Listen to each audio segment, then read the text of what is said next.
नमस्कार दोस्तों, क्या आप ऐसे स्थान पर रह सकते हैं जहां हवा की गुणवत्ता इतनी जहरीली हो कि केवल एक दिन सांस लेना 2 सिगरेट पीने के बराबर हो। ऐसी जगह जहां सड़कों पर चलना लगभग असंभव हो क्योंकि हर जगह कचरा फैला हुआ है, या फिर ऐसी बस्तियां हो जो इतनी अलग थलग और गरीब है कि वहां की जिंदगी समय में ठहर गई लगती है। जहां ना पीने का पानी है, ना बिजली और ना इंटरनेट, ना स्वास्थ्य सुविधा और ना ही किसी बदलाव की उम्मीद, और केवल प्रदूषण और गरीबी की बात नहीं कर रहा हूँ। मैं उन जगहों की बात कर रहा हूँ जहाँ जीना रोज की लड़ाई है। ऐसे शहरों की जहां ठंड -70 डिग्री सेल्सियस तक पहुंच जाती है, और ऐसे इलाकों की जहां गर्मी इतनी होती है कि दामन पैरों के नीचे पिघल जाता है। इतनी भीड़ भाड़ वाली जगह की लोग एक दूसरे पर भीड़ होकर रहते हैं, बिना जगह, बिना साफ सफाई के, और जहां पर मल मूत्र पड़ा रहता है वहीं पे लोग रहने मजबूर हो जाते हैं। आज के इस वीडियो में आप दुनिया के सबसे बुरे स्थानों से परिचित होंगे, और अगर आपको लगता है कि आपने ये सब कुछ देख लिया है तो तैयार हो जाइए, क्योंकि आगे आने वाला यह पूरी तरह से आपकी सोच बदल देगा। किसी बुरी जगह पर रहना और कैसा होता है, तो मास्क और दस्ताने पहन लीजिए और आइए मेरे साथ इस डरावनी यात्रा पर धरती के असली शहरी नरकों के बीच। लेकिन शुरू करने से पहले कृपया इस वीडियो को लाइक कर ले और चैनल को सब्सक्राइब करें। इससे आपका कुछ नहीं जाएगा, इससे मुझे आपके लिए शानदार सामग्री लाने की प्रेरणा मिलेगी। नंबर 1, मिंडिको द्वीप। विशाल विक्टोरिया झील के बीचों बीच युगांडा और केन्या के बीच विवादित जल दुनिया के सबसे अराजक और घुटन भरे स्थानों में से एक है। छोटा सा मिंडिको द्वीप कुल क्षेत्रफल 2000 वर्ग मीटर से भी कम है, यानी एक फुटबॉल मैदान के आधे से भी छोटा है। यह झोपड़ियों से भरी चट्टान 500 से अधिक लोगों का घर है, जिसमें यह दुनिया के प्रति वर्ग मीटर सबसे घनी आबादी वाले क्षेत्रों में से एक बन गया है। यहाँ कोई खाली जगह नहीं है, जमीन का एक टुकड़ा भी झीक लकड़ी, प्लास्टिक की चादरों और कबाड़ से बनी हुई कमजोर झोपड़ियों से भरा हुआ है। झोपड़ियों के बीच गलियां इतनी तंग है कि इंसान केवल बगल से होकर निकल सकता है। ना तो पेड़ हैं, ना सीवेज सिस्टम है, ना शांति, सिर्फ शोर और गंदगी और गर्मी और सड़े मछली और पेशाब और जले तेल की बदबू हमेशा बनी रहती है।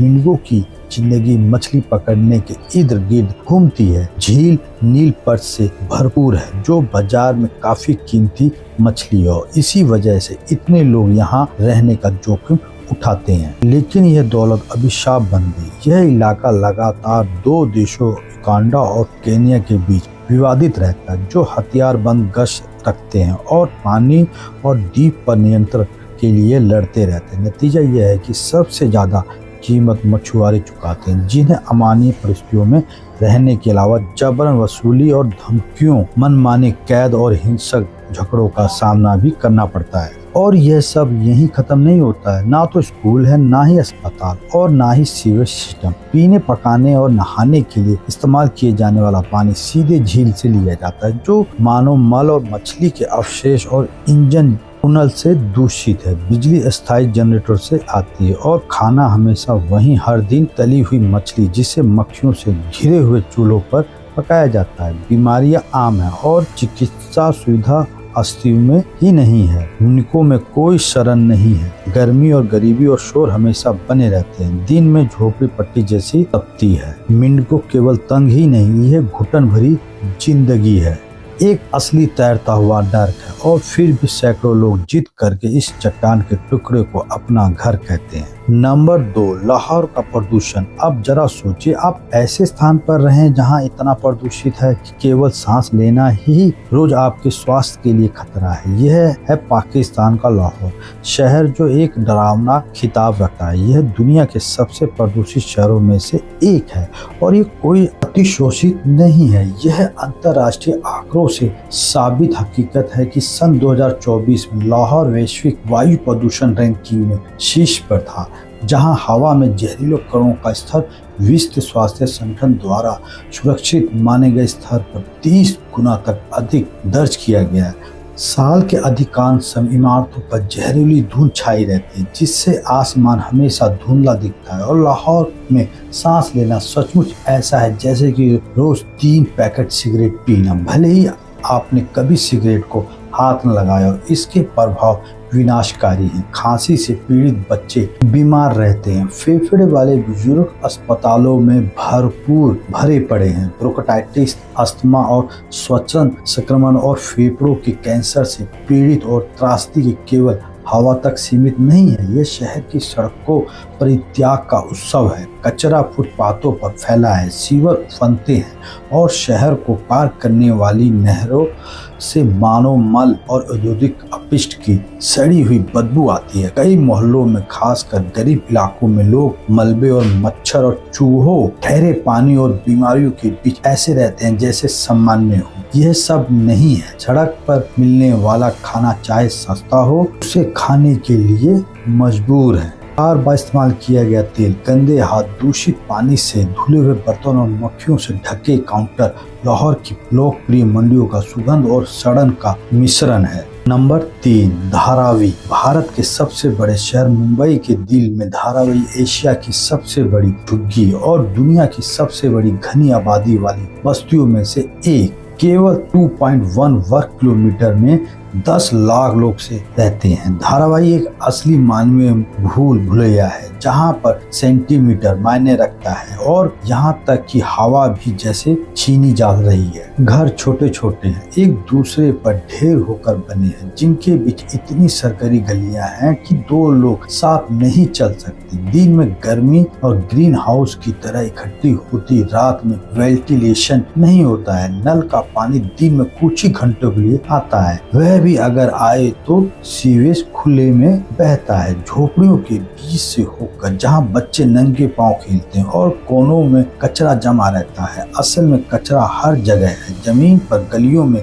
छतों पर और यहाँ तक कि छोटे छोटे नालों में तैरता हुआ, जो बस्ती को काटते हैं। गंदगी से बचना असंभव है, फिर भी धारावी एक अलग दुनिया है। अनुमान है कि झोपड़ियों के भीतर 15,000 से अधिक छोटे कारखाने चलते हैं। प्लास्टिक, रिसाइक्लिंग, कपड़े, सिरेमिक, चमड़े के सामान और मिठाइयाँ और सब कुछ वहाँ खराब परिस्थिति में बनता है। ऐसे में मजदूरों द्वारा, जो दिन में $2 से भी कम कमाते हैं। झुग्गी की भूमिगत अर्थव्यवस्था लाखों का कारोबार है, लेकिन पैसा शायद ही उन तक पहुँचता है जिन्हें इसकी सबसे अधिक जरूरत है। भीड़ भाड़ हमेशा एक स्थायी खतरा है। जब बीमारियां आती हैं तो तेजी से फैलती। यह असमानता का क्रूर चित्रण है। इस सिस्टम का निर्मम प्रतिबंध है, जो हजारों को बिना जगह, बिना स्वास्थ्य और बिना सुरक्षा और बिना विकल्पों के जीने देता है। निसंदेह दुनिया के सबसे बुरे रहने योग्य स्थानों में से एक है। नंबर 4, याकूब कुसू। अगर आपको ठंड पसंद है या बर्फ देखने की इच्छा है तो रूस के याकू जाने से पहले अपने फैसले पर दोबारा सोचिए। सफेद परिदृश्य का आकर्षण या गर्म चॉकलेट का आराम भूल जाइए। यहाँ ठंड निर्दयी और निर्मम और खतरनाक है। तापमान अक्सर -50 डिग्री सेल्सियस तक पहुँच जाता है। पर्यावरण का एक साधारण प्रदर्शन यह है कि जब पानी उबल जाता है और हवा में फेंका जाता है तो ये तुरंत बर्फ के क्रिस्टल में बदल जाता है। अब तक दर्ज किया गया सबसे कम तापमान -71 डिग्री सेल्सियस था, जो इसे धरती के सबसे ठंडे बसे हुए स्थानों में से एक बनाता है। यह कोई अलग थलग गांव नहीं है। यासूक में 3,30,000 से अधिक निवासी हैं, जो हर साल भर इससे जमे हुए शहर में रहते हैं। सर्दियां 8 महीने तक रहती है और उस समय के अधिकांश हिस्से में सूरज शायद ही दिखाई देता है। ठंड केवल असुविधा नहीं है, यह जीवन शैली को पूरी तरह बदल देती है। लोग सड़क पर 5 या 6 परतों के कपड़े पहनकर निकलते हैं। सुरक्षात्मक चश्मे और मास्क पहनकर निकलते हैं। हवा के संपर्क से कुछ भी मिनटों में त्वचा जल सकती है। कारें केवल तभी काम करती हैं जब वो पूरे दिन चालू रहें या उनके इंजनों में हीटर लगे हों। इमारतें खंभों पर बनाई जाती हैं क्योंकि जमीन पर जिसे फरमाट कहा जाता है, हमेशा जमी रहती है। सीधे निर्माण का कोई भी प्रयास जमीन को पिघला देता है, जिससे पूरे घर धंस सकते हैं। कल्पना कीजिए, यहाँ बाजारों में मांस और मछली खुले में बेचे जाते हैं, बिना फ्रीजर, क्योंकि सब कुछ पहले से ही प्राकृतिक रूप से जम जाता है। यहाँ तक कि इलेक्ट्रॉनिक्स उपकरण भी प्रभावित होते हैं। मोबाइल, कैमरे और बैटरियां खुले में बस काम करना बंद कर देते हैं, और फिर भी यासु के लोग काम करते हैं और पढ़ाई करते हैं, शादी करते हैं और अपने बच्चों का पालन पोषण भी करते हैं, एक ऐसे शहर में जहां सचमुच समय भी जैसे जम गया हो। Number 5, Gaza. अगर कुछ जगहों पर गरीबी और संसाधनों की कमी और बुनियादी ढांचे की कमजोरी से जीवन कठिन हो जाता है, तो गाजा में सबसे बड़ा खतरा एक और भी क्रूर नाम रखता है। युद्ध। इजराइल, मिस्र और भूमध्य सागर के बीच स्थित गाजा पट्टी एक फिल्मी तीनी इलाका है, जहां 20 लाख से अधिक लोग रहते हैं। घिरे हुए बमबारी के शिकार और अलग थलग दुनिया के सबसे घनी आबादी और संघर्षग्रस्त इलाकों में से एक है। गाजा को अंतर्राष्ट्रीय संगठनों द्वारा अक्सर दुनिया की सबसे बड़ी खुली जेल कहा जाता है। निवासियों को आने जाने की आज़ादी नहीं है, सीमाएं बंद हैं, हवाई क्षेत्र नियंत्रित हैं, उत्पादों और दवाओं और ईंधन और भोजन का प्रवेश कड़ी निगरानी में होता है, और जब संघर्ष बढ़ता है तब विनाश तत्काल होता है। मिसाइल, ड्रोन और विस्फोट और मलबा रोजमर्रा की जिंदगी का हिस्सा बन जाते हैं। घर अक्सर खंडर में बदल जाते हैं, स्कूल निशाना बनते हैं, अस्पताल घायल लोगों से भरे रहते हैं, बच्चे आघात में पड़े होते हैं। भागने का कोई रास्ता नहीं है, क्योंकि कहीं जाने की जगह ही नहीं है। यहाँ तक कि जो शारीरिक रूप से बच जाते हैं वो मानसिक घाव होते हैं जो हमेशा बने रहते हैं। बुनियादी ढांचा कमजोर है, बिजली का सिस्टम औसतन केवल 4 घंटे प्रति दिन चलता है, और कई बार तो पूरी तरह से